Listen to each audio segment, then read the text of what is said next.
Sam 83 శత్రువుల గురించి ఆసాపు ప్రార్థన చేస్తున్నాడు. వాళ్ళని ఇశ్రాయేల్ శత్రువుల్ని నాశనం చేయమని ప్రార్థన చేస్తున్నాడు. కీర్తనలో పాడుతున్నాడు.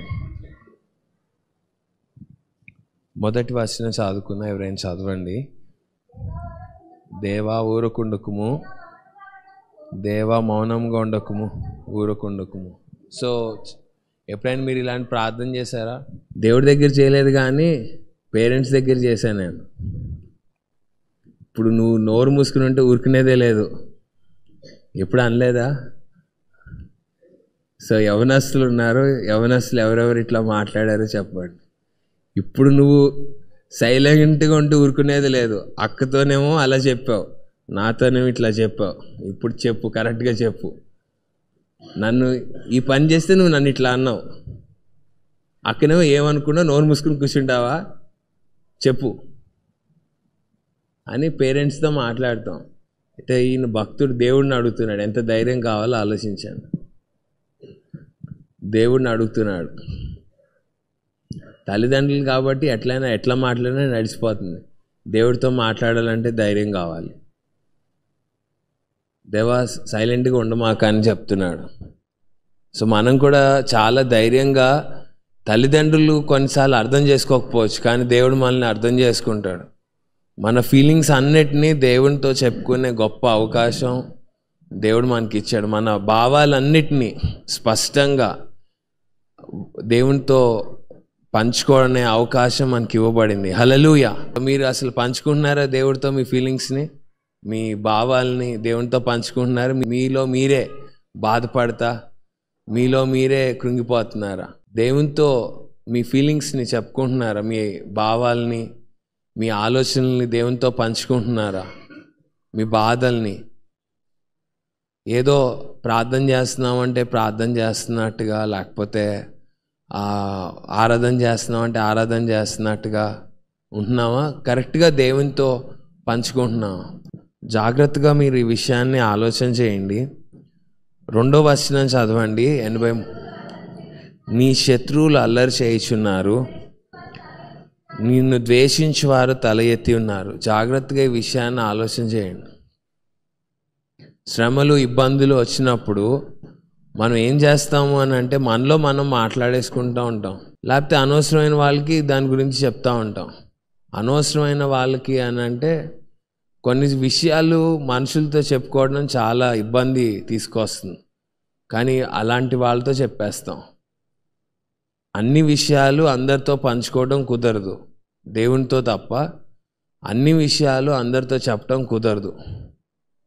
దేవుడితోనే పంచుకోవాలి. మనం పంచుకోకపోతే మన బాధ తీరదు, మన వేదన తొలగదు. సో ఇప్పుడు మనం కొంతమంది గురించి ఏదైనా విషయం చెప్తే వాళ్ళు దాన్ని వేరే విధంగా అర్థం చేసుకునే అవకాశం ఉంది. దేవుడు ఒక్కడే ఏ ఉద్దేశంతో చెప్తున్నావో ఆ ఉద్దేశాన్ని సంపూర్ణంగా అర్థం చేసుకోగలడు. హల్లెలూయా, హల్లెలూయా. ఇక చాలా స్పెసిఫిక్గా నీ శత్రువులు అల్లరి చేయుచున్నారు, నిన్ను ద్వేషించువారు తల ఎత్తి ఉన్నారు. అల్లరి చేసేవాళ్ళు, ద్వేషించేవారు ఉంటారు. వాళ్ళ గురించి మనం ఎలా ఆలోచన చేస్తాం? నేను అనేది దేవుని శత్రువుల గురించి కాదు, మన గురించి అల్లరి చేసే వాళ్ళ గురించి. అప్పుడు మీరేం చేస్తారు? మీ గురించి అల్లరి చేస్తున్నారు అనుకోండి, మీరేం చేస్తారు? మీ గురించి అల్లరి చేస్తే మీరేం చేస్తారు? సో చాలాసార్లు జాగ్రత్తగా ఆలోచన చేస్తే మన పొరపాటు లేకుండా అవకాశం దొరకదు. ఎక్కడో ఒక చోట చనివ్వటమో ఏదో ఒకటి జరుగుతుంది కాబట్టి వాళ్ళు నెత్తికెక్కుచుంటారు. దిగమంటే దిగరు. ఇంకా మనమే ఎక్కించుకున్నాం కాబట్టి అది జరుగుతుంది. కానీ దేవుడు ఎప్పుడూ కరెక్ట్గా ఉండేవాడు.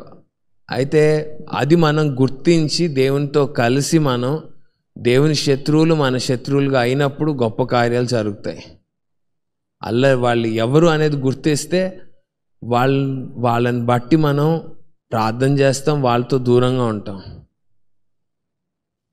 మిమ్మల్ని అందరినీ ఒక ప్రశ్న అడుగుతాను. అల్లరి చేయడం ఎవరెవరికి ఇష్టం లేదు చెప్పండి. ఒక్కొక్కరికి ఒక్కొక్క సందర్భంలో ఒక్కొక్కలాగా ప్రవర్తిస్తూ ఉంటాం. వయసు అనుమతించదు కానీ లేకపోతే ఇప్పుడైనా చక్కగా అల్లరి చేస్తాం. సో అల్లరి చేసే వాళ్ళతో ఏకీభవించే సందర్భాలు కూడా చాలా ఉన్నాయి. ఎందుకు అని అంటే వాళ్ళంటే మనకి ఇష్టం, అంతే. వాళ్ళంటే మనకి ఇష్టం. వాళ్ళు ఎన్ని అల్లరులు చేసినా చీవంత బాధ కూడా మనకేముండదు. ఎందుకంటే వాళ్ళంటే మనకి ఇష్టం. వాళ్ళు ఏం చేసినా సమర్థిస్తూ వస్తాం. వాళ్ళు ఏం చేసినా చక్కగా చేస్తున్నారు అంటాం, తప్పగా చేస్తున్నారు అని అంటాం. ఇది మీరు ఆలోచించండి. అందుకని నీ శత్రువులు అల్లరి చేయుచున్నారు. మనం ఎవరెవరితో ఎట్లా ఏకీభవిస్తున్నాము అనేది జాగ్రత్తగా పరిశీలన చేసుకుని ఎవరితో ఉండాలి ఎవరితో ఉండకూడదు అనేది జాగ్రత్తగా మనం పరిశీలించుకోవాల్సిన దినం ఇది. నూతన సంవత్సరంలో ప్రవేశించాం. ఏది అల్లరి కాదు అనే విషయం కూడా తెలుసుకోవాలి. ఇది అంతా మనకి ఏంటంటే కొన్నిసార్లు పర్వాలేదులే సరదాగానే ఉంది కదా అని. అంటే మనకి ఏంటి అంటే మనం దేని గురించి ఆలోచిస్తామంటే మనకి నచ్చిన వాళ్ళు చేస్తే ఏం చేసినా అది మంచిదే, గిట్టని వాళ్ళు చేస్తే ఏది చేసినా తప్పే, అంతే ఉంటుంది ఎప్పుడు. దాన్ని ఎట్లయినా తిప్పి మాట్లాడతారు. కానీ భక్తుడు చాలా స్పెసిఫిక్గా నీ శత్రువులు అల్లరి చేయుచున్నారు, నిన్ను ద్వేషించువారు తల ఎత్తి ఉన్నారు. దేవుణ్ణి ద్వేషించే వారితో మనం ఏకీభవిస్తున్నామా? ఎట్లా ఉంటున్నాం? అసలు గుర్తిస్తున్నామా? దేవుని ద్వేషించే వారు తల ఎత్తుతున్నారా? అల్లరి చేస్తున్నారు? ఎట్లా పరిస్థితులు ఎలా ఉన్నాయి? ఎప్పుడైనా ఆలోచన చేశామా? అందుకని ఊరుకోమాకని అడుగుతున్నాడు దేవుణ్ణి.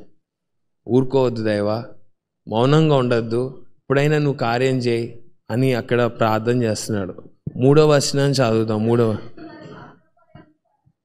నీ ప్రజల మీద వారు కపటోపాయములు పన్నుచున్నారు, నీ మరుగుజొచ్చు వారి మీద ఆలోచన చేస్తున్నారు. సో ఇది మీరు జాగ్రత్తగా ఆలోచన. నీ ప్రజల మీద, నీ మరుగుజొచ్చు వారి మీద వాళ్ళు ఆలోచిస్తున్నారు, కపటంగా ఆలోచిస్తున్నారు. ఎట్లా చేయాలి, వీళ్ళకి ఎలా నష్టం కలిగించాలి, ఎలా బాధ కలిగించాలని ఒకసారి మీరు ఆలోచన చేయండి. ఎప్పుడైనా ఎవరికైనా నష్టం కలగాలని ఎవరైనా ఆలోచన చేస్తే మనం ఎన్నిసార్లు ఏకీభవించామో ఆలోచన చేయండి. దేవుని దగ్గర ఒప్పుకోవాలి. మనం ఎవరికైనా సరే నష్టం కలగాలి అని అనుకున్నప్పుడు దాంతో మనం ఎన్నిసార్లు ఏకీభవించాము అనేది జాగ్రత్తగా పరిశీలన చేసుకోవాలి.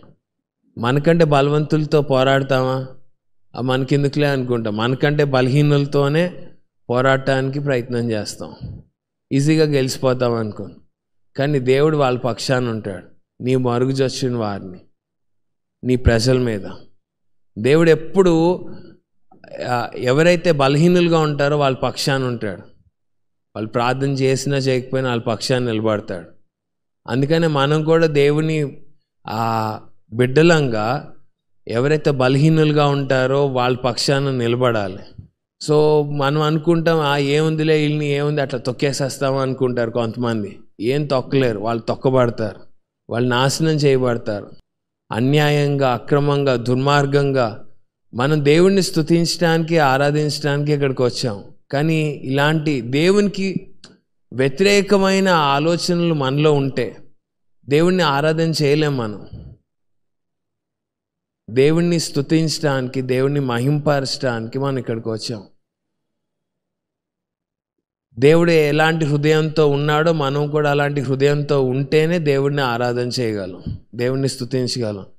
లేదు అని అంటే మన ఆలోచనలంతా దుర్మార్గంతో, దుష్టంతో నిండిపోయి ఉంటుంది. హృదయపూర్వకంగా మనం అందరం దేవుని వైపు చూడాల్సిన సమయం ఇది. ఎవరితో ఏకీభవిస్తున్నాం, ఎవరితో మాట్లాడుతున్నాం, ఎవరి వైపు చూస్తున్నాం అనేది జాగ్రత్తగా ఆలోచన చేయండి. 4వ వచనం చదువుదాం. వారు ఇశ్రాయేలీయుల పేరు ఇంకను జ్ఞాపకం రాకపోనట్లు జనముల్లో ఉండకుండా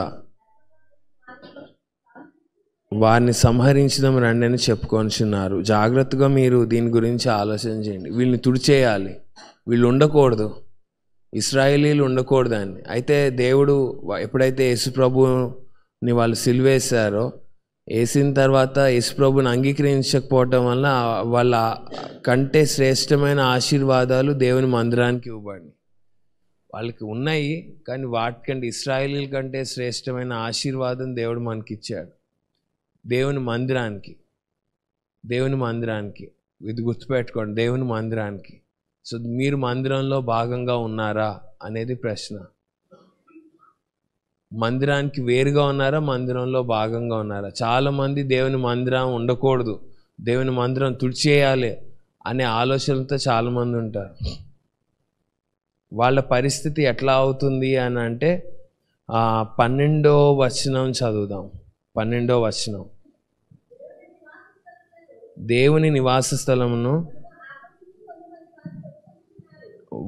మనము ఆక్రమించుకుందామని చెప్పుకొంచున్నారు. ఇక్కడ వీళ్ళు చాలా అంటే పైన మనము 9, 10, 11 వచనాల్లో మనం చూస్తే వాళ్ళతో ప్రవర్తించినట్టు వీళ్ళతో కూడా ప్రవర్తించమని చెప్తున్నారు. ఏంటంటే దేవుని నివాస స్థలాల్ని ఆక్రమించుకుందాం అనే వీళ్ళు లేకుండా చేయాలి, దేవుని స్థలాల్ని ఆక్రమించుకోవాలి. ఈ పైన మీరు 9, 10, 11 వచనాల్లో వాళ్ళకి ఎలా చేసావో అలా చేయవు. ఎందుకంటే వీళ్ళు దేవుని మందిరాన్ని ఆక్రమించుకోవాలనే ఆలోచనతో ఉన్నారు. ఈ ప్రజలు ఉండకూడదు, దేవుని మందిరం ఉండకూడదు, దేవుని మందిరాన్ని మనం ఆక్రమించుకోవాలి. ఇలాంటి ఆలోచనలతో ఉండే వాళ్ళందరి పరిస్థితి చాలా దారుణంగా ఉంది. పైన ఉన్న వాళ్ళతో ఎలా చేసావు, సిసరాతో వీళ్ళతో ఎలా నువ్వు చేసావో అలా వీళ్ళతో కూడా చేయమని అక్కడ 9, 10, 11 వచనాలు అవి చూస్తే మనకు అర్థమవుతుంది. వాళ్ళతో నువ్వు ఎలా కార్యాలు చేసావు. న్యాయాధిపతుల గ్రంథంలో వీళ్ళ గురించి రాయబడింది.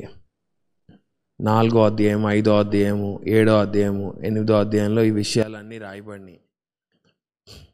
సో మనము జాగ్రత్తగా ఈ విషయాల్ని ఆలోచన చేద్దాం. ఎలా ఆలోచన చేస్తున్నాం, వీళ్ళ పేరు ఉండకూడదు, వాళ్ళ జ్ఞాపకంలోకి రాకూడదు. అసలు జనాల్లో నుంచి వీళ్ళని తీసేద్దాం. మేలుకు ప్రతిగా కీడు చేసే వారి నుండి శాపం, వాళ్ళకి కీడు తొలగిపోదు. సో జాగ్రత్తగా దీని గురించి ఆలోచన చేయండి. చాలామంది ఎందుకు అసూయపడతారో, ఎందుకు ఏమంటారు బాధపడతారో నాకైతే తెలీదు. అంటే ఎందుకు వాళ్ళు అలా ప్రవర్తిస్తారో నాకు తెలీదు. కానీ ఏమి కారణం లేకుండా చాలాసార్లు చాలామందిని ద్వేషిస్తూ ఉంటారు. కారణం లేకుండా, కారణం ఏమి ఉండదు, కేవలం ఏమంటారు వాళ్ళ మీద అసూయ అంతే. వాళ్ళు గొప్పగా కనబడుతూ ఉంటారు. సో చాలామందికి క్రైస్తవులు అంటే బాధ కూడా అదే. మొన్నటి వరకు ఏమి లేదు, ఇప్పుడు అన్నీ వీళ్ళకి వచ్చేసింది అనేది బాధ. దేవుడు ఆశీర్వదించే దేవుడు, దేవుడు దీవించే దేవుడు, దేవుడు సమృద్ధినిచ్చే దేవుడు, అన్నిటికంటే ముఖ్యంగా దేవుడు ప్రేమించే దేవుడు. ఆ ప్రేమ ఉంటే చాలు, హాయిగా బ్రతికేస్తాం. హల్లెలూయా, హల్లెలూయా. కాబట్టి వీళ్ళ పేరు ఉండకూడదు. పేరు పెట్టి మనల్ని పిలుచుకున్నాడు దేవుడు. ఎప్పుడైనా గుర్తొస్తుందా దేవుడిని స్తుతిస్తున్నారా? పేరు పెట్టి నిన్ను పిలిచాడు దేవుడు. ఎప్పుడైనా జ్ఞాపకం వచ్చిందా? పేరు పెట్టి నిన్ను ఆశీర్వదించాడు, నిన్ను ఒక జనాంగంగా, నిన్ను ఒక సమూహంగా చేశాడు. హల్లెలూయా, హల్లెలూయా. సో మనకేం ఏం గుర్తురావు. కొంతసేపు జాగ్రత్తగా వినండి. మా ఇంటి పేరు అంటే నాకు ఇష్టం, మా ఇంటి పేరు గొప్ప, మా తాత గొప్ప, మా నాన్న గొప్ప, వీటిలోనే బ్రతికేస్తున్నాం.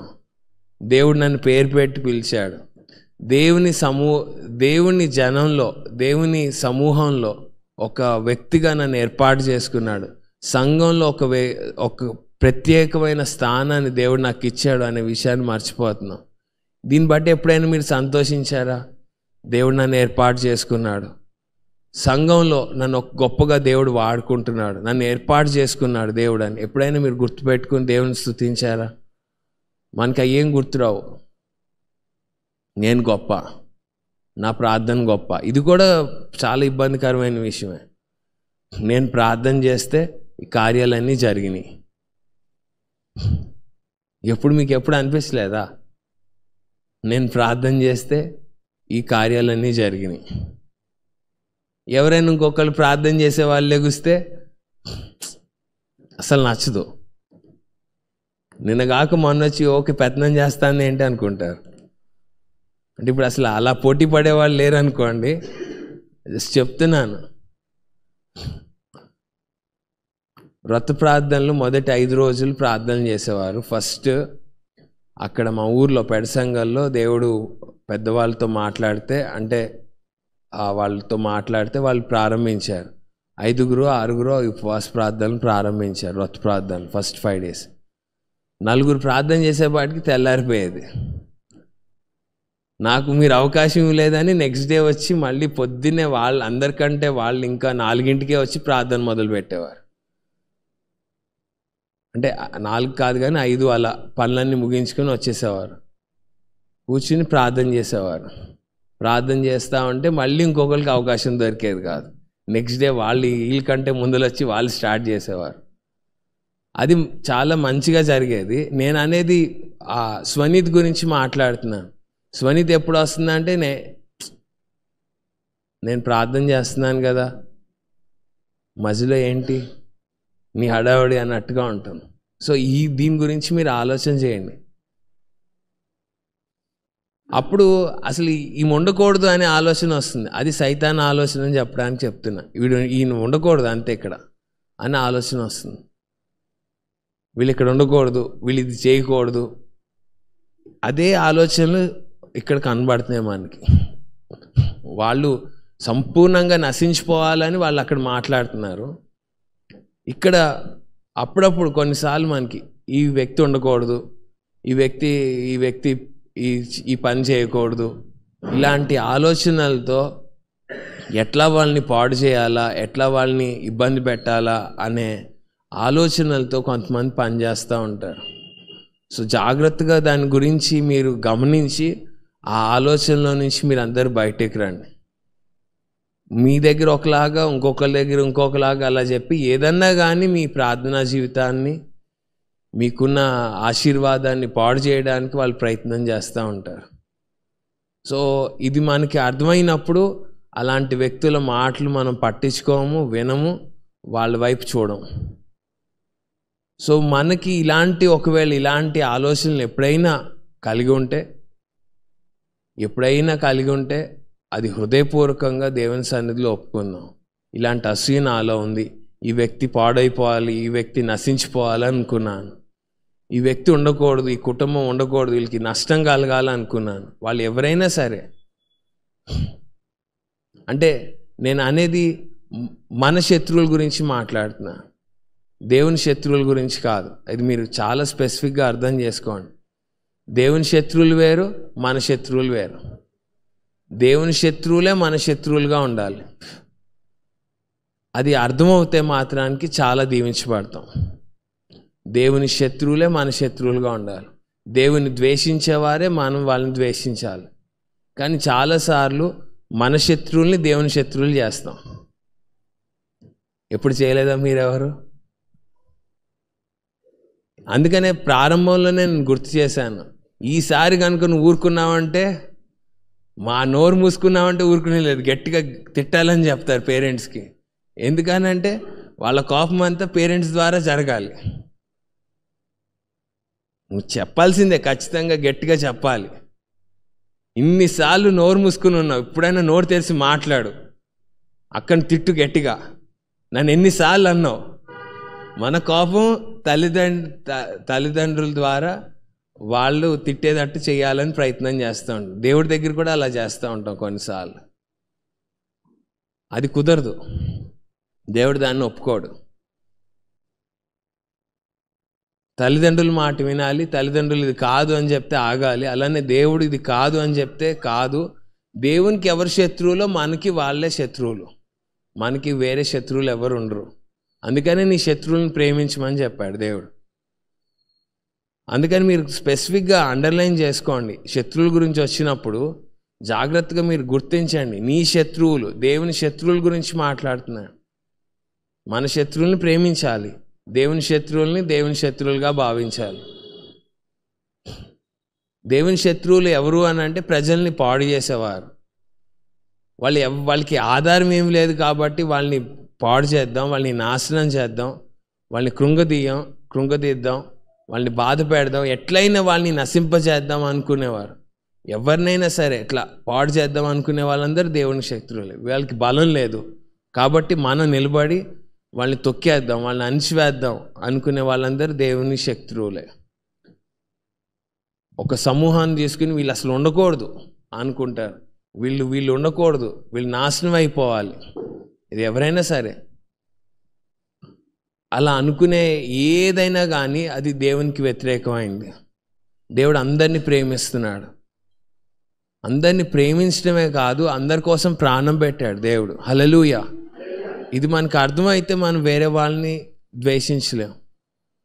అయితే ఈ దేవుని శత్రువులు ఎవరు అని ఆలోచన చేస్తే, దేవుని శత్రువులు చాలా భయంకరంగా ప్రజల్ని పీడించి బాధ పెడతా ఉంటారు. కొంతమంది ఎక్కువ మందిని పీడిస్తారు, కొంతమంది తక్కువ మందిని పీడిస్తారు. కానీ వాళ్ళకున్న బలమంతా దానికోసమే వాడతారు, ప్రజల్ని పీడించడానికి, బాధ పెట్టడానికి, హింసించడానికి.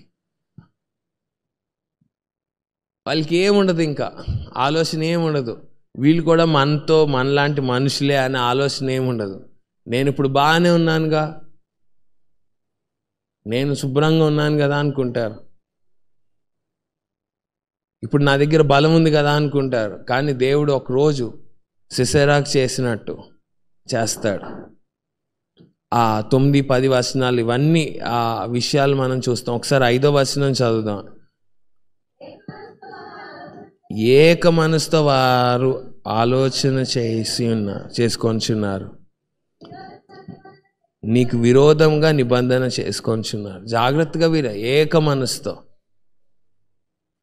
వాళ్ళందరూ ఏక మనసుతో ప్రార్థన చేస్తే పరిశుద్ధాత్మ కుమ్మరించబడింది. వీరు ఏక మనసుతో దేవునికి వ్యతిరేకంగా నిలబడుతున్నారు. బాబేల్ గోపురం దగ్గర కూడా అంతే, వాళ్ళు ఏక మనసుతో బాగా పెద్దది కట్టేద్దాం అనుకున్నారు. అప్పుడు వాళ్ళ భాషలన్నీ తారుమారైపోయినాయి. వాళ్ళందరూ తన్నుకొని తిట్టుకుని అక్కడి నుంచి అంతా వేరు స్థలాల్లోకి వెళ్ళిపోయారు. హల్లెలూయా, హల్లెలూయా. ఏక మనసుతో దేవునితో సహవాసం చేస్తే ఆశీర్వాదం. ఏక మనసుతో దేవునికి వ్యతిరేకంగా చేస్తే అందరు బాగా కొట్టుకుని తిట్టుకుని బాధతో వెళ్ళిపోతారు. చాలా వాళ్ళు అన్యాయానికి గురవుతారు. సో మనం అందరం ఎవరితో ఏకీభవిస్తున్నాం, ఎలాంటి వారితో ఏకీభవిస్తున్నాం? ఇక్కడైతే భక్తుడు ఆసాపు దేవుని ప్రజల్ని నాశనం చేయడానికి కూడిన వారి గురించి రాస్తున్నాడు. అయితే నేను ఎవరిని పాడు చేయాలనుకుంటున్నాం, ఎవరిని నాశనం చేయాలనుకుంటున్నాం అనేది జాగ్రత్తగా ఆలోచించి, దేవా ఇది తప్పైపోయింది, ఇంకా ఈ బుద్ధి నాలో ఉండకూడదు అని చెప్పాలి. ఇలాంటి ఆలోచన విధానం మనసులో, బయటికి మనం అందరం చాలా మంచిగా కనబడతాం, లోపల చాలా ఆలోచనలు, దేవునికి వ్యతిరేకమైన ఆలోచనలు పనిచేస్తూ ఉంటాయి. కాబట్టి ఒకసారి మీరు జాగ్రత్తగా పరిశీలన చేసుకోండి. ఎవరికి హాని కలగాలనుకుంటున్నారు, ఎవరికి నష్టం కలగాలనుకుంటున్నారు, ఎవరిని ద్వేషిస్తున్నారు, మీరు ఆలోచన చేయండి. దేవుడికి హృదయం అంతా తెలుసు. నేను బయటికి మంచిగా కనబడతాను, మీరు మంచిగా కనబడతారు, లోపల హృదయంలో ఏముంది అనేది అయితే దేవుడు చూస్తున్నాడు. అందరం మంచిగా కనబడతాం, చాలా చక్కగా పలకరిస్తాం, చాలా చక్కగా మాట్లాడతాం. మీరు ఆలోచించండి, దేవునితో కలిసి సహవాసం చేయడానికి ఏక మనసు రాదు. అన్యాయం చేయడానికి, దుర్మార్గం చేయడానికి, దాంట్లో అందరూ ఏక మనసుతో ఉంటారు. ఇది కూడా మీరు చూడండి, బైబిల్లో భార్య భర్త తొందరగా ఏ విషయంలో తొందరగా కలవరు, కానీ దేవుని మందిరంలో అబద్ధాలు చెప్పడానికి ఏకీభవించారు. అనన్య ఇంకా సఫేరా ఇద్దరు ఏకీభవించి మేము పొలం అమ్మేశాము, కొంత డబ్బులు మీకు ఇస్తున్నామని చెప్పకుండా మొత్తం ఇచ్చేసినట్టుగా బిల్డప్ చేయడానికి ఏకీభవించి చేశారు. దేవుని ఉగ్రత వచ్చింది. సో మీరు ఏకత్వం ఎప్పుడైనా సైతానుడు ఎక్కడ ఎక్కడ దేవునికి వ్యతిరేకంగా చేసే చోట్ల బలంగా, అంటే మనకి నష్టం కలిగి దేవుని ఉగ్రత మన మీదకి వచ్చేటట్టుగా సైతాన్ని ఎప్పుడు దాన్ని ప్రోత్సహిస్తూ ఉంటాడు, దాంట్లో ఐక్యతను చూపిస్తూ ఉంటాడు. సో ఎవరైనా కొంతమంది కలిసి ఉంటున్నారు అని అంటే కంగారు పడమాకండి. అంటే దుర్మార్గం చేసే వాళ్ళ గురించి అందరు కాదు, అందరు కలిసే ఉండాలి, అందరం సంతోషంగా ఉండాలి. దుర్మార్గులందరూ కలిసిపోతున్నారు అని అంటే ఏం కంగారు పడమాకండి, వాళ్ళందరూ నష్టపోతారు. దేవుడు ఒక్కడు ఉంటే చాలు, మనకి మొత్తం పరిస్థితులన్నీ మారిపోతాయి. హల్లెలూయా, హల్లెలూయా. సిసెరా పరిస్థితి ఏమైందో ఒకసారి ఆలోచన చేయండి. 6-7 వచనాలను ఒకసారి చదువుదాం. 83వ కీర్తన 6-7 వచనం. గుడారపు వాసులైన ఏదోమీలను, ఇష్మాయిలీలను, మోయాబీలను, హెగ్రీలను, గెబాలును వారును, అమోనీయులను, అమాలేకులను, ఫిలిస్తీయులను, తూరు నివాసులను నీకు విరోధంగా నిబంధన చేసుకొని ఉన్నారు. ఇది మీరు ఆలోచన చేయండి. అంత ఇశ్రాయేల్ చుట్టూతా ఉన్న వారు వీళ్ళందరూ. కొంతమంది ఏమో సొంతవారు, అంటే మోయాబీలు, ఇష్మాయిలీలు, వీళ్ళందరూ సొంతవారు అంటే రిలేషన్. లోత్ సంతానం, ఏసావు సంతానం, ఇష్మాయిల్ సంతానం, వీళ్ళందరూ ఉన్నారు. సో చుట్టూతో ఉన్నారు, ఆ ప్రాంతంలోనే ఉన్నారు, విరోధంగా నిలబడుతున్నారు. మనందరికీ ఏమో కానీ నా గురించి చెప్తున్నాను, ఒకసారి మీరు ఆలోచించండి. బంధువులు ఎవరైనా విడిచిపెట్టేస్తే భలే ఏడుపు వచ్చేస్తుంది. దేవుడు విడిచిపెట్టినా పర్వాలేదు కానీ బంధువులు విడిచిపెట్టకూడదు. లేకపోతే స్నేహితులు విడిచిపెట్టినా బాధ వస్తుంది కానీ దేవుడు విడిచిపెడితే ఏం బాధ రాదు. దీని గురించి మీరు ఒకసారి ఆలోచన చేయండి. సో ఏంటంటే వాళ్ళు దేవునికి వ్యతిరేకంగా ఉంటున్నప్పుడు తీవ్రంగా ఖండించడానికి ధైర్యం ఉండదు ఎవరికి, దాన్ని వ్యతిరేకించడానికి, అది తప్పని చెప్పే ధైర్యం ఉండదు. పర్వాలేదులే, వాళ్ళు ఏమనుకుంటారులే అన్నట్టుగా మనం వదిలేస్తాం. ఈ గోత్రాలు వీళ్ళందరూ ఏదోమీలు, ఇష్మాయిలీలు, మోయాబీలు, తర్వాత అమోనీలు, వీళ్ళందరూ ఆల్మోస్ట్ అంతా ఈ ఫ్యామిలీనే. అంటే యాకోబు ముందల ఆ పెద్దనాన్న, ఈ పెద్దనాన్న అంటే ఆ సంతానమే. ఇష్మాయిల్ కూడా పెద్దనాన్న అవుతాడు, అన్న అవుతాడు మోయాబు. లోత్ ఏమో తాత అవుతాడు. వీళ్ళ సంతానం వీళ్ళంతా. వాళ్ళందరినీ విడిచిపెట్టి దేవుని కొరకు జీవించాలి అని అంటే అందరికీ చాలా కష్టంగా ఉంటుంది. బంధువులండి ఎలా వదిలేస్తామండి అనుకుంటాం. బంధువుల్ని వదిలిపెట్టమని నేను చెప్పట్లేదు, కానీ వదిలిపెడితే దేవుడు నూరంతలుగా నీకు ఇంకా మంచి వారిని ఇస్తాడు. అంటే దేవునికి వ్యతిరేకంగా ఉంటే వాళ్ళని విడిచిపెట్టడానికి నువ్వేమి ఆలోచించాల్సిన అవసరం లేదు. వాళ్ళు దేవునికి వ్యతిరేకంగా నాశనం చేయాలని ఏకీభవిస్తున్నా వాళ్ళతోనే ఉంటారు చాలామంది. కొన్నిసార్లు కొంతమంది నాశనం చేయాలనుకుంటారు, కుటుంబాన్ని పాడు చేయాలనుకుంటారు, లేనిపోయిన అబద్ధాలు చెప్తూ ఉంటారు. ఏమి చెప్పినా కానీ వాళ్ళకి ఏ బాధ ఉండదు. దేవుని సన్నిధికి మాత్రానికి రారు, దేవుని సన్నిధిలో గడపరు, వాళ్ళతోనే ఉంటారు. చాలా నష్టం జరుగుతుంది. నష్టం జరిగిన తర్వాత కూడా ఇంకా ఏదో భ్రమలోనే ఉంటారు, ఎందుకంటే వాళ్ళ కళ్ళు మూయబడిని. వాళ్ళ వల్లనే వీళ్ళకి నష్టం కలుగుతుందని ఓపెన్గా చెప్పినా కానీ అస్సలు వినే మనసుతో ఉండరు. వీళ్ళతో దూరంగా ఉండు, వీళ్ళని చాలా నష్టపరుస్తున్నారని ఎన్నిసార్లు చెప్పినా. ఇంకా పాస్టర్ గారు అయితే డైరెక్ట్గా సైతాన్ గాడు వచ్చాడా అని అడుగుతారు వాళ్ళని. కొన్నిసార్లు వచ్చాడా సైతాన్ గాడు మీ ఇంటికి అని అడుగుతారు. అయినా కానీ ఏ బాధ ఉండదు. లేదు బాబు చాలా మంచాడు బాబు అని చెప్తారు. చాలా మంచాడు బాబు, నువ్వు అట్లా అనుమాకు అని అంటారు. ఎప్పుడైనా ఎవరికైనా ఎప్పుడు బాధ బాగా అర్థమవుతుందంటే వాళ్ళ దగ్గర డబ్బులు పోతే అప్పుడు అర్థమవుతుంది. అప్పటి వరకు ఏ నొప్పి ఉండదు, ఆత్మీయ రీతికి ఏ నష్టం కలిగినా ఏ బాధ ఉండదు.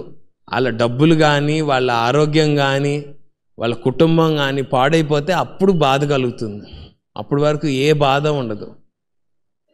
సో మీరు జాగ్రత్తగా ఆలోచించండి. వ్యతిరేకంగా, దేవునికి వ్యతిరేకంగా వాళ్ళు అసూయతో ఉంటారు, నీతోనే ఉంటారు కానీ అసూయతో ఉంటారు వాళ్ళు నీ మీద.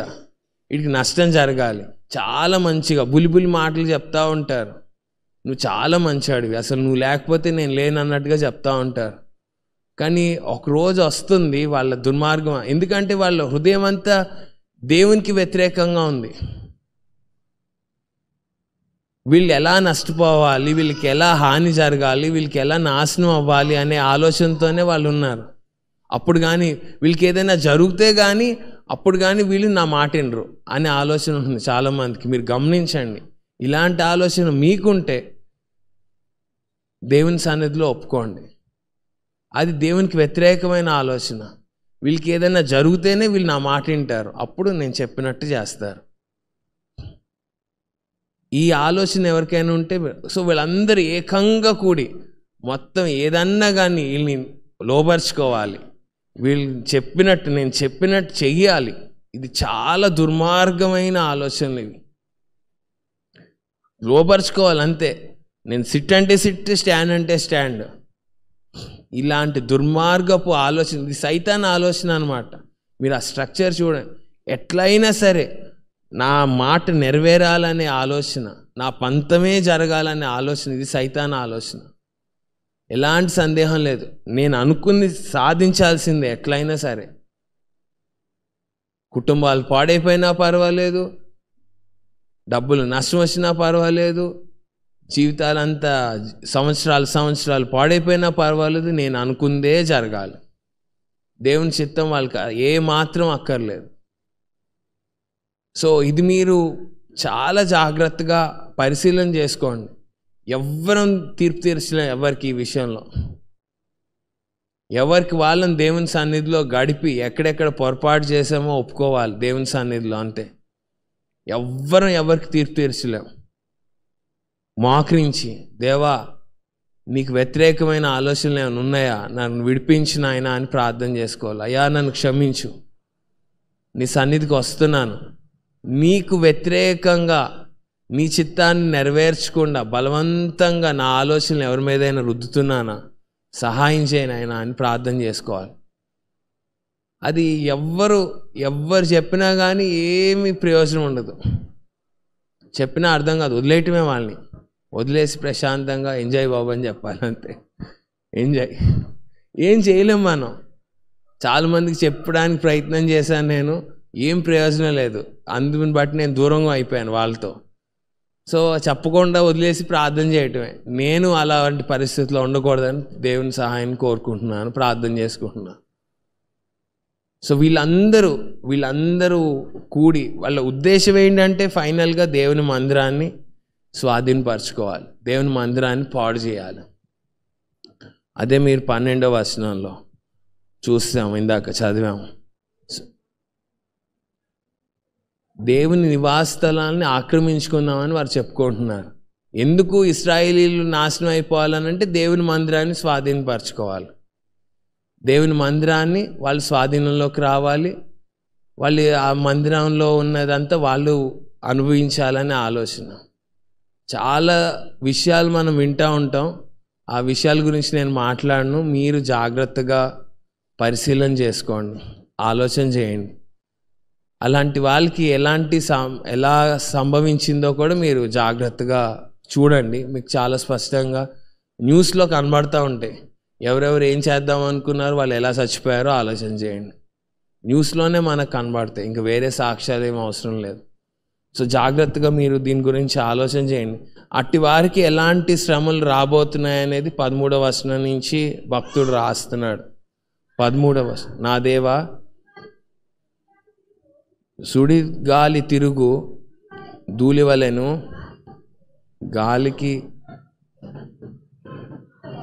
గాలి ఎదుట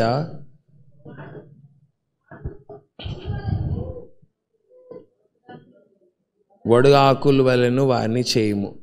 జాగ్రత్తగా మీరు చూడండి ఈ విషయాల్ని. సుడిగాలి ముందర ఎవ్వరూ నిలబడలేరు. మనకి సుడిగాలు చాలా తక్కువ వస్తాయి. పెద్ద పెద్ద సుడిగాలిని హరికేన్ అండి, కరెక్టేనా? కరెక్టే కదా. అవి వస్తే బిల్డింగ్లు కూడా కూలిపోతాయి. మనకి రావు, అమెరికాలో బాగా వస్తాయి. వస్తే మొత్తం స్మాష్ అంతే. కార్లు గీర్లు అన్నీ ఏమంటారు, చూర అయిపోతాయి. ఇప్పుడు చెప్తున్నాం కుండను పాల్గొట్టినట్టు అని. ఆ సుడిగాలి వస్తే మొత్తం తిప్పేస్తుంది. ఆ తిప్పేదానికి ఆ స్పీడ్కి మొత్తం అంతా ఏమంటారు ఎక్కడికక్కడ ఇరిగిపోతూ ఉంటాయి అంతే. సో అలాంటి పరిస్థితుల్లోకి వాళ్ళు వెళ్తారు. సో మీరు జాగ్రత్తగా ఈ విషయాల్ని ఆలోచన చేయండి. మనం దేవుని ఆలయమై ఉన్నాము. ఎవడైనా దేవుని ఆలయాన్ని పాడు చేస్తే దేవుడు వాళ్ళని పాడు చేస్తాడు. అలానే మనం అందరం కూడుకోవడానికి ఒక స్థలం కావాలి, అది దేవుని మందిరం. దేవుని మందిరాన్ని ఎవరైనా పాడు చేసినా దేవుడు వాళ్ళని పాడు చేస్తాడు. ఆ పరిస్థితి చాలా భయంకరంగా ఉంటుంది. దాన్ని స్వాధీనపరచుకోవాలి, దాన్ని అదుపులోకి తీసుకోవాలి, అందరు నేను చెప్పినట్టు వినాలి.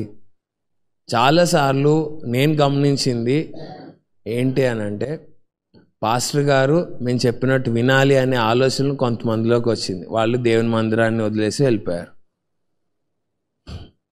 తప్పకుండా మీరు చెప్పే సలహాలు ఆలోచనలు తప్పకుండా పాస్టర్ గారు తీసుకుంటారు, కానీ దర్శనం ప్రకారంగా ఉండాలి. ఆలోచనలు ఎప్పుడైనా సరే దర్శనం ప్రకారం, దేవుని దర్శనం బట్టి ఉండాలి. ఆ దర్శనం లోపలికి వెళ్తే ఏదో చెప్పేస్తూ ఉంటారు. అంటే వాళ్ళు చెప్పింది వింటారు, నేను చెప్పింది ఎందుకు వినరు? అంటే వాళ్ళంటేనే ఇష్టం, నేనంటే ఇష్టం లేదు, ఇట్లా ఆలోచన చేస్తూ ఉంటారు. దర్శనం ప్రకారంగా ఉండాలి. నూతన సంవత్సరంలో మరొకసారి దేవుని దర్శనాన్ని మనం జ్ఞాపకం చేసుకుందాం. 2-3గా ఉన్నప్పుడు దేవుడు 1000 కొలది, 1,00,000 కొలది, కోట్ల కొలది అని వాగ్దానం చేశాడు. హల్లెలూయా, హల్లెలూయా. ఆ వాగ్దానం అంటే 1000 అనేది ఇప్పుడే అలా అలా టచ్ అవుతున్నాం. క్రిస్మస్ ఆరాధన, కర్ణాటక మీటింగ్స్, అలా కొన్ని సందర్భాలు 31st నైట్ ఆరాధన, అప్పుడే ఒరిస్సా పరిచర్యలో అలా అలా దేవుడు దాన్ని ఆ వేలలోకి తీసుకెళ్తున్నాడు. జంటలుగా, గుంపులుగా, దొంతలుగా కుటుంబాలు సమూహంగా దేవుని సన్నిధికి వస్తారని వాగ్దానం చేశారు. 2-3 అంటే డాడీ, కస్తూరి ఆంటీ, అమ్మ, ఈ ముగ్గురే ప్రార్థన చేస్తున్నారు. ప్రవీణ్ అన్నయ్య, రాజన్న ఉండేవారు, నేనేం చిన్నాన్ని. సో తర్వాత చాలామందిని దేవుడు యాడ్ చేస్తూ వచ్చాడు. హల్లెలూయా. సో మనం అందరం దేవునికి అప్పగించుకుందాం. దేవునికి అప్పగించుకొని దేవుని అప్పటి నుంచి ప్రార్థన చేస్తున్నాం చాలాసార్లు. అంటే ఇప్పుడు ఇన్ని సంవత్సరాల నుంచి ప్రార్థన చేస్తున్నాం. ఎన్ని మందిరాలు ఉన్నాయని మనం ఆలోచన చేస్తే సిటీలో 5 ఉన్నాయి, 4 ఉన్నాయి, వేరే చోట 2-3 మందిరాలు ఉన్నాయి. అట్లా అంటే సింగిల్ డిజిట్లోనే ఉన్నాయి. ఆ దర్శనం కాకుండా దర్శనాన్ని వదిలిపెట్టేస్తే కొన్ని 100 మందిరాలు కట్టేసేవాళ్ళం ఈ పాటికి, చిన్న మందిరాలు. దేవుడు అసలు అది ఎప్పుడు ఆ దర్శనం లేదు. అంటే చిన్న మందిరాలు తక్కువ లేకపోతే పెద్ద మందిరాలు ఎక్కువ అని కాదు, దేవుడు మనకిచ్చిన దర్శనం ఇది. అంటే చిన్న మందిరాలు కడితే తక్కువ, చిన్న మందిరాలు అని కాదు. ఎప్పుడైనా సరే ఆలోచన కాదు, దేవుడిచ్చిన దర్శనం ఏంటంటే పెద్ద పెద్ద మందిరాలు. ఇక్కడ 20/40 కడదాం అనుకున్నారు ఈ మందిరాన్ని, దేవుడు 40/50 కట్టమన్నాడు, కట్టాము. సో దేవుడు దాన్ని విస్తరింపజేస్తూ వచ్చాడు. సో పెద్ద మందిరమా చిన్న మందిరమా అనేది కాదు, దేవుడు ఇచ్చిన దర్శనం అది. ఆ దర్శనానికి ఏమంటారు, మన ముందల పరిచర్య చేసిన వాళ్ళు చాలా ఆశీర్వాదకరంగా ఉన్నారు. CSI చర్చ్ అయినా, మెథడిస్ట్ చర్చ్ అయినా, వాళ్ళు ఎన్ని ఎకరాల స్థలాలు తీసుకుని మందిరాలు కట్టారో చూడండి. అప్పుడు ఎంతమంది క్రైస్తవులు ఉన్నారు, ఇప్పుడు ఎంతమంది క్రైస్తవులు ఉన్నారు. దేవుని దర్శనం గొప్పది, అది మనకిచ్చాడు దేవుడు, దాన్ని అంగీకరించాలి. సో మన దగ్గర ఏమైనా ఉన్నాయా అని ఉండి మాట్లాడట్లేదు, దేవుని విశ్వాసంతోనే వెళ్తున్నాం. సో కాబట్టి అందరికీ ఏంటంటే చాలాసార్లు ఈ దర్శనాన్ని పాడు చేసే మాటలు ఉంటాయి, పక్కనే ఉంటారు, ఇదెందుకు, ఇది అవసరమా? సో ఇది మీరు జాగ్రత్తగా ఆలోచన చేయండి. అంటే ఆ టైంలో నేను చెప్పలేను, కానీ తప్పకుండా చెప్పే కృప మాత్రం దేవుడు నాకు ఇస్తాడని నేను నమ్ముతున్నాను. ఇది అవసరమా అని అంటారు నాతో. నేనేమంటాను, నవ్వు వదిలేస్తాను. కానీ ఒకరోజు తప్పకుండా దేవుడు నాకు కృపనిస్తాడు, అప్పుడు నేను తప్పకుండా అప్పుడే చెప్పేస్తాను. సో ఎందుకు అనంటే మనం గొప్పవాళ్ళం అని కాదు, లేకపోతే ఏదో తెలియగలం అని కాదు. జ్ఞానుల్ని సిగ్గుపరచడానికి దేవుడు వెరివారిని ఏర్పరచుకున్నాడు. హల్లెలూయా, హల్లెలూయా. దేవుని పనిని దేవుడు జరిగిస్తున్నాడు. దర్శనం ప్రకారంగా చేస్తే దేవుడు రాకడ పర్యంతం ఉంటుంది. మన ఆలోచన ప్రకారంగా చేస్తే అది అలానే ఉంటుంది. అయితే దేవుని మందిరాన్ని గురించి మాట్లాడుతున్నాను. సైతాన్ని ఏం చేస్తాడు అనంటే, శత్రువుల ద్వారా ఏం మాట్లాడు, ఎప్పుడు మన క్లోజ్ పీపుల్తో ద్వారానే మాట్లాడతాడు.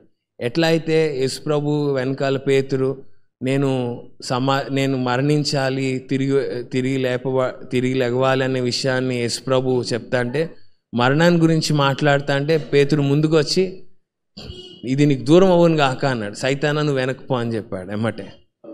సో ఆ కృప మనందరి సంఘస్థులకి అందరికీ కావాలి. ఏ సంఘస్థులతో ఎవరు చెప్పినా సైతానా నా వెనక్కిపో అని చెప్పే ధైర్యము, అభిషేకం దేవుడు మనకి ఇవ్వాలి. హల్లెలూయా. దేవుని చిత్తాన్ని జరగనివ్వకుండా మనకున్న క్లోజ్ పీపుల్తోనే సైతాన్ని మాట్లాడిస్తాడు.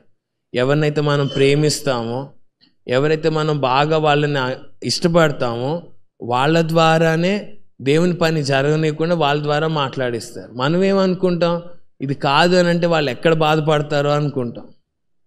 మనం కాదు అని అంటే ఎక్కడ వీళ్ళు కృంగిపోతారో అని అవును కాదు అన్నట్టుగా సమాధానం చెప్తా వస్తున్నాను ఇప్పుడు వరకు. కానీ ప్రార్థన చేసుకుంటున్నాను నేను. సో ఖచ్చితంగా మనం కాదు, దేవుని దర్శనం ఇది కాదు అని చెప్పడం నేర్చుకోవాలి. దేవుని దర్శనం ఇది, మీ ఆలోచన ఇది, మీ ఆలోచన కాదు దేవుని దర్శనం నెరవేరాలని. మళ్ళీ ఇంకొకసారి అంటే దేవుని స్తుతించి ఆరాధించే ముందులో ఒక విషయం మళ్ళీ జ్ఞాపకం చేస్తున్నాను. పాస్టర్ గారి ఆలోచన ఈ గోడను పగలగొట్టి యాజ్ టీజ్గా మందిరాన్ని వెనకాలకి జరపాలని. దేవుని ఆలోచన మొత్తం ఒకే మందిరం కట్టబడాలని. పాస్టర్ గారి ఆలోచన అయితే ఎప్పుడూ అయిపోయేది. దేవుని ఆలోచన ప్రార్థన చేస్తున్నాం, 13 సంవత్సరాలు అయింది, మందిరం మొత్తం కట్టబడాలని. సో ఇలాంటి వ్యత్యాసాలు చాలా ఉన్నాయి. మీరు జాగ్రత్తగా గుర్తుపెట్టుకోండి. మీ ఆలోచన, దేవుని ఆలోచన, దేవుని దర్శనం, మన దర్శనం, ఇవి జాగ్రత్తగా గుర్తించి ప్రార్థన చేయండి. ఎందుకంటే సైతాన్ని ఎప్పుడైనా సరే మందిరాన్ని పాడు చేయడానికి ఆలోచిస్తాడు. ఆ ఆలోచనలో మనం ఏకీభవిస్తున్నామా ఏంటి అనేది పరిశీలన చేసుకోవాలి. వాళ్ళు అలాంటి వాళ్ళ పరిస్థితులు అంటే నూతన సంవత్సరంలో ఈ శాపవచనాలు ఎందుకని నేను ఆపేస్తున్నాను. సో మీరు జాగ్రత్తగా, సుడిగాలితో కొడితే మొత్తం ఎక్కడికి వెళ్ళి ఎక్కడో పడతాం అంతే, ఒక సుడిగాలి వస్తే చాలు. సో కాబట్టి మీరు అందరూ జాగ్రత్తగా, పడేవాళ్ళు పడతారు సార్. అంటే దేవునికి వ్యతిరేకంగా ఉంటే నేను అనేది, దేవునికి వ్యతిరేకంగా ఉంటే మన పరిస్థితి అట్లా ఉంటుంది. కాబట్టి జాగ్రత్తగా అందరం పరిశీలన చేసుకుని దేవునికి అప్పగించుకుందాం. ముఖ్యంగా మనం అందరం దేవుని స్తుతించడానికి, ఆరాధించడానికి వచ్చాం. సో ఇప్పటి వరకు దేవుడు పరిచర్యలో మనల్ని వాడుకున్నాడు. పరిచర్య ద్వారా మన వంతు పని చేయించడానికి దేవుడు మనల్ని నిలబెట్టాడు. ప్రతి పరిచర్యలో మనం నిలబడి దేవుని దర్శనంతో ఏకీభవించి పనిచేయడానికి దేవుడు ఎంతో కృపనిచ్చాడు.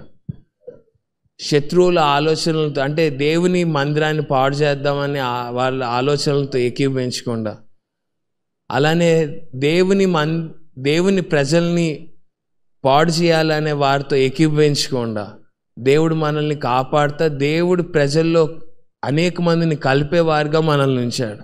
కాబట్టి ఈ గొప్ప కృపను బట్టి మనం అందరం దేవుని స్తుతించి ఆరాధన చేద్దాం. అందరం దేవునికి అప్పగించుకుందాం, ప్రార్థన చేసుకుందాం. అందరూ నాయన ఏకీభవించి నీ మందిరాన్ని పాడు చేయాలనుకున్నప్పుడు మమ్మల్ని వేరు చేసి నిలబెట్టి కాపాడి భద్రపరిచినందుకు వందనాలు, స్తుతులు, స్తోత్రాలు. నీ పరిచర్యను విస్తరింపజేసినందుకు వందనాలు, స్తోత్రాలు. దేవా, ఎంతగా అయితే నేను పరిచర్యను పడద్రోయాలనుకుంటే అంతగా నువ్వు పరిచర్యని బలపరిచి విస్తరింపజేసి మీరు చూపించిన కృప అంతటిని బట్టి వందనాలు, స్తోత్రాలు, స్తోత్రాలు, స్తోత్రాలు.